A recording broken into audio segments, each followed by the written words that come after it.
welcome again to Kabbalah Revealed. I'm Tony Kozinek. Здравейте и добре дошли в разкриване на Кабала. Аз съм Тони Косинек.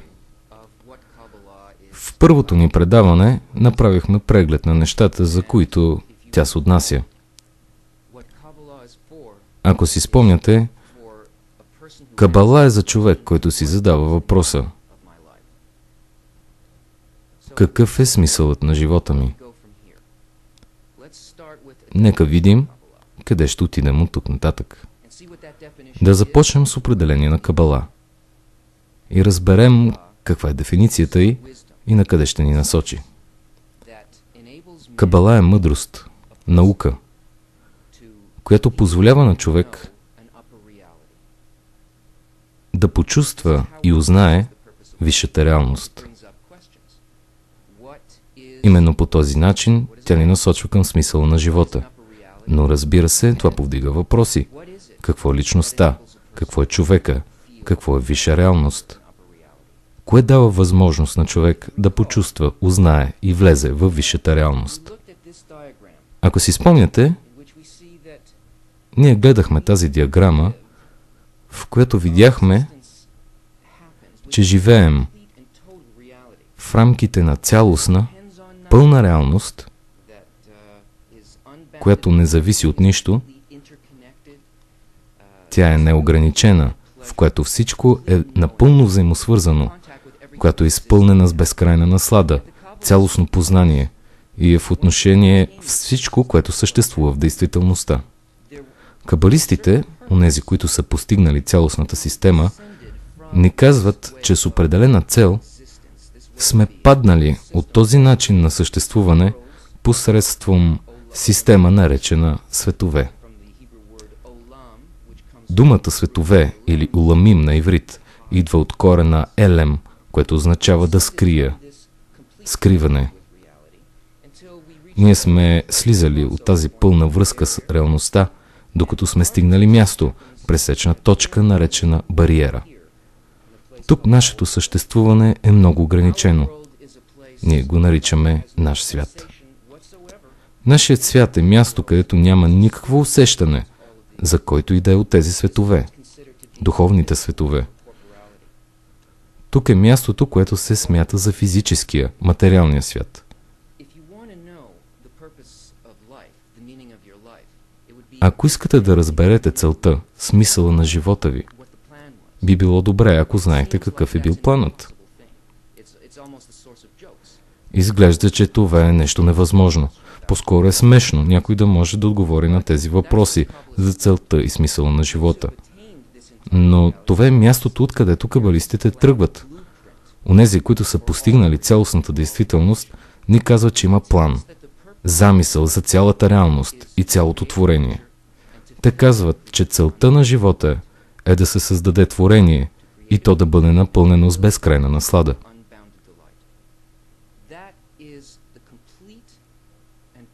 Това е пълният и цялостен смисъл, цел, направление и всичко, което се случва и ще се случва, настъпва заради тази цел. С тази мисъл, с това намерение, с този замисъл, стоящ зад творението, се определят правилата на всичко, което ще настъпи. Основните закони, управляващи материалния и духовните светове, водят началото си от този замисъл. Нищо случващо се в този свят няма друга цел, освен създаване на творение и напълването му с безкрайна наслада. Какво държи човек вън от духовния свят? Каква е причината? Трябва да разберем как нашето възприемане на действителността, начинът по който я усещаме, причинява скриването и от нас. Това е човекът. Затворена кутия с 5 отвора.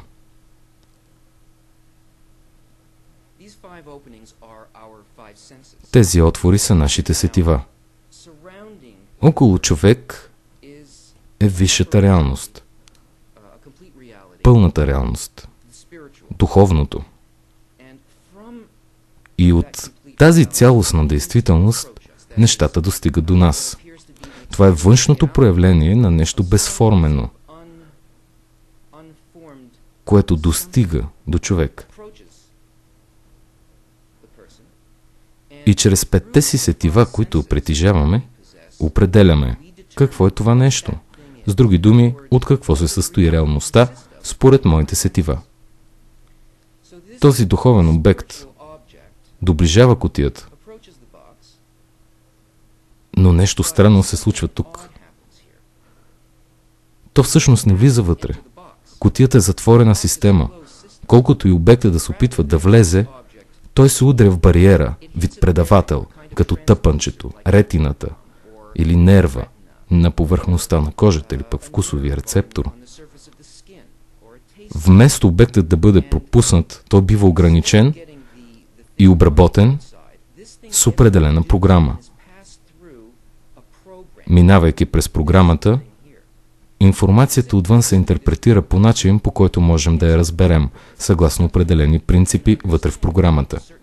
Преминавайки през кутията, обектът я напуска и онова, което тя произвежда, е нашата реалност.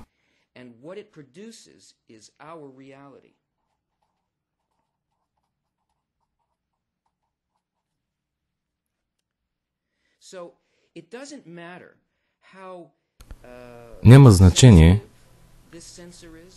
колко чувствителен е сензорът. Да кажем, това окото ви. Дали използва телескопа Хабъл, или пък вие сте късоглед и не ви е възможно да видите нещо точно пред вас.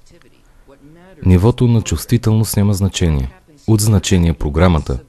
Какво става вътре в тази субективна система, в машината. Няма значение какво идва тук. То може да е само това, което програмата казва, че е. Не каквото е то всъщност, а ограничението, което може да се разбере от програмата. Коя е програмата, която ограничава?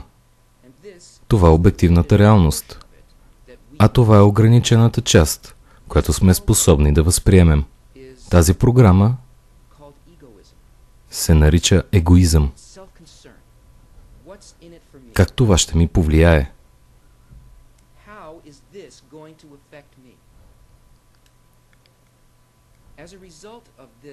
В резултат, човек е заключен в субективна картина за тези неща по отношение на това как е почувствана в кутията.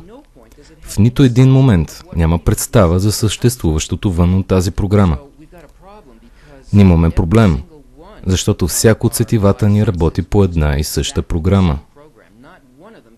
Нито едно от тях не е способно да ни каже какво има отвън. За да узнаем какво ни заобикаля, каква е по-висшата действителност, трябва да развием допълнително сетиво. Кабалистите го наричат шесто чувство, но не шестото чувство на жената, която предсказва бъдещето, а усещане, което наистина може да осъществи контакт с съществуващото вън от тази система. Усещане неограничено от такъв вид програмиране. За да направим това, трябва да се нуждаем от него. Не е възможно да изградим нещо, излизащо вън от кутията, докато се задоволяваме с как това ме касае мен. Замисълът на творението е създал закони, които да доведат човек до цялостно изпълване. Има подтикваща сила, която ни позволява да достигнем до момент, в който да пожелаем да излезем вън от кутията. Трябва да разберем какво сме ние, а именно желание за получаване. Създадени сме като егоисти. Но това е окей, защото всъщност това ни е необходимо, за да постигнем напълване. Няма нищо погрешно в това. Трябва просто да се научим как да го използваме и как да го контролираме, тази сила на развитие, която замисълът на творението ни е осигурил. Какво е това, което управлява нещата в действителност? Кое ги кара да се случват? Никой не прави нищо в този свят, вътре или вън от него. В духовното. Всичко ставащо е резултат от... Нека видим това. Вие седите тук, може би се поклащате в стола, накъде се движат очите ви, може би си вземате нещо за пиене. Всяко движение, което правите, се случва само като резултат на едно пресмятане. Станало ви е неудобно и сте се преместили на друго място или в нова поза, която вярвате, че ще ви доведе повече удоволствие.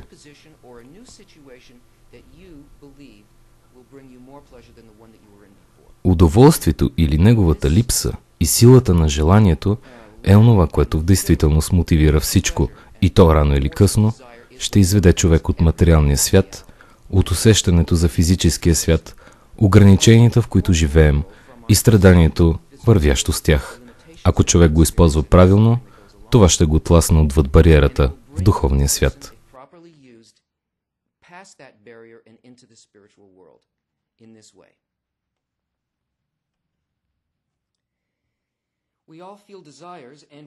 Всички имаме желание и чувстваме как се променят, но всъщност не обръщаме достатъчно внимание на тази система, разположена в нас по природа, за да разберем какво тя прави за нас. Първата категория желания са основните неща, които ни доставят удоволствие. Секс, храна и убежище. Всичките ни усилия, нашата работа и възприемането на заобикалящата ни среда, целта на живота ни е да открием и осъществим именно тези неща.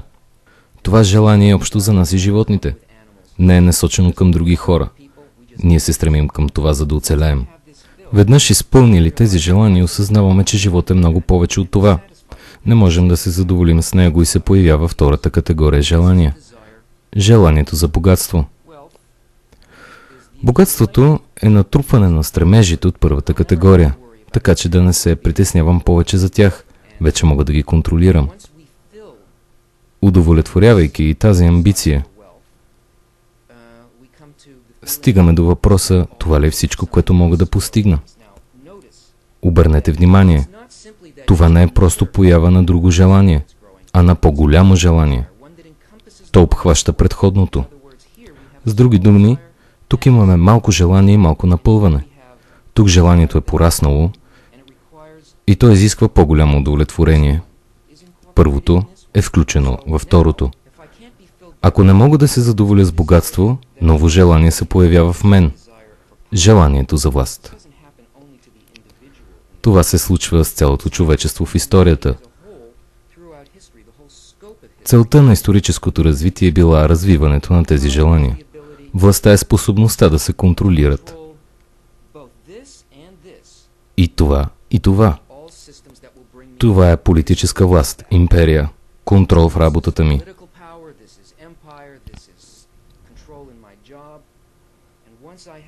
Веднъж придобил власт, не мога повече да се задоволявам с нея.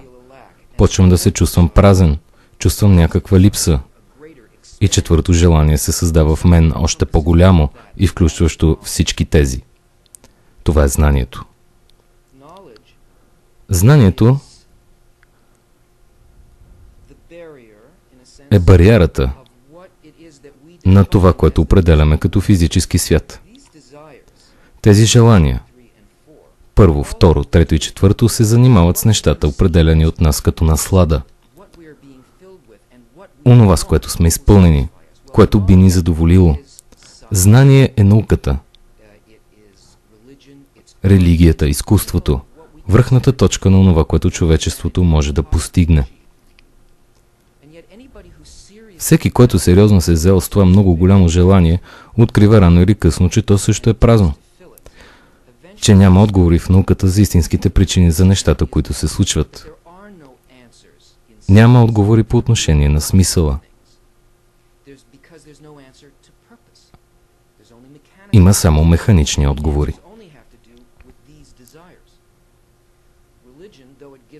Религията, въпреки че ни дава вяра, не ни дава достъп до това, което истински искаме, пряко познание.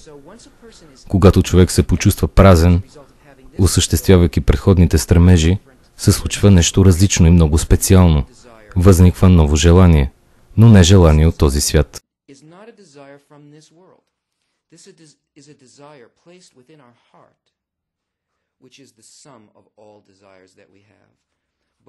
Това е стремеж в сърцето, съвкупност от всички желания, които имаме, както от този свят, така и от онова отвъд него. Желанието идва от напълно различно ниво на развитие. Висшата реалност. Това, което се появява вътре в сърцето ни е точката в сърцето, както я наричат кабалистите. Тя е част от висшата реалност. Тя носи нотка от духовността и ако се напълни, за разлика от тези, то постоянно нараства, докато не изпълни целия ни свят, цялото ни съществуване и може да ни отведе в духовния свят. Така че какво е висша реалност? Кабалистите, постигнали цялостната реалност, ни казват, че тя се състои от особено качество, а ние сме създадени от неговата точна противоположност и точно заради това не можем да възприемем духовното. Изглежда сякаш, че там няма нищо. Ние знаем от този чертеж, че онова, от което се състоим, онова, от което човек е изграден, е егоизъм. Това има в кутията. Онова вътре в кутията се нарича желание за получаване.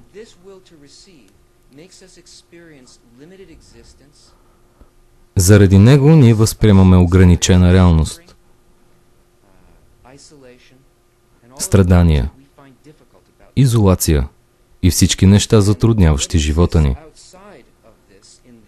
Съществуващото вън, в това несубективно състояние на егоизъм, е обективна реалност, която кабалистите наричат желание за отдаване. Това желание е безусловен алтруизъм. Съществуването извън кутията не е ограничено от възприятията и е свързано с безгранично удоволствие и наслаждение. Обикновеният човек все още не може да го усети, защото няма как или по-точно с какво да го възприеме. В духовния свят има качество, което също го отличава от физическия. В нашия свят движението, което може да ни пренесе от едно място на друго, е чисто механично. Мога да взема два обекта, които са напълно различни по форма, дори по предназначение, да ги приближа един до друг и да кажа: ето тук имаме близост. В духовния свят обаче обектите могат да се считат за близки при напълно различни условия, защото няма време и пространство. Там няма нищо механично. Кабалистите ни обясняват, че духовният свят е изграден от състояние на усещане, сфери на въздействие, имащи работа с определени качества, вътрешни качества. Затова в духовното движение се състои в сходството или несходството между две състояния или качества. Можем да видим това в приятелството. Ако моят приятел харесва комедии, аз не се интересувам от тях, тогава не е много вероятно да станем близки приятели. Ако пък мразя комедиите, ще бъдем дистанцирани помежду си. Но ако харесвам комедиите и гледам същите комици и филми, които той гледа, аз и моят приятел сме близки в усещанията си. С други думи, в духовното, ако две качества, две усещания са подобни, те се считат за близки. Ако са различни, те са отдалечени. Но, и това е най-красивото и ценно нещо за нас, нещото, което може да ни придвижи и от физическия в духовния свят, ако те имат напълно еднакви качества, цел и намерение, то те са едно цяло. Те са свързани. Този закон, наречен закон за подобието на свойствата, може да ни извади от егоистичното състояние на разделение и да ни помогне да изградим допълнително сетиво, с което да почувстваме какво има отвън. Онова, от което се нуждаем, е да изградим вътре в нас подобно, по настройка качество, допълнително сетиво, което съдържа качеството на отдаване в себе си. Въпреки че все още не сме способни да го усетим, кабалистите обясняват, че само две неща съществуват в действителност – Творец и Творение. Всичко, което усещаме, е качеството на Твореца и качеството на Творението.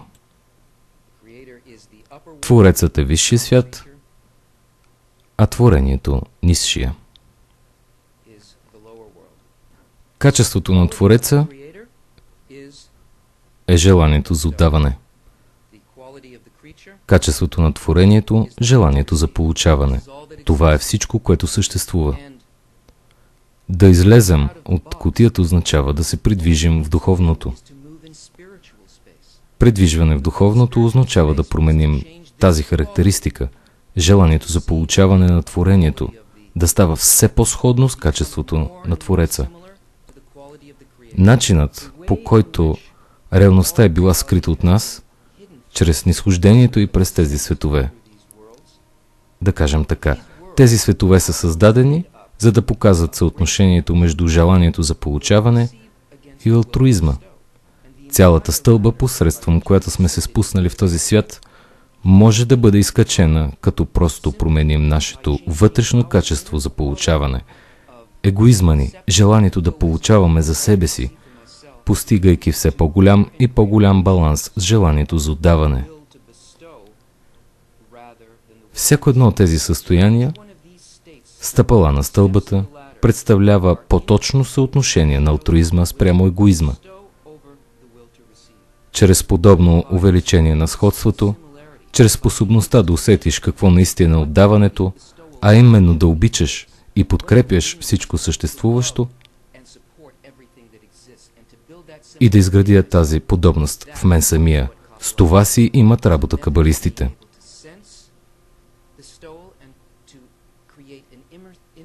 Това е методика за способността да чувстваш отдаването и за създаването на вътрешно сходство с него. Това ще продължим да изследваме, поглеждайки към ключовете на скритата мъдрост. Бъдете отново с нас.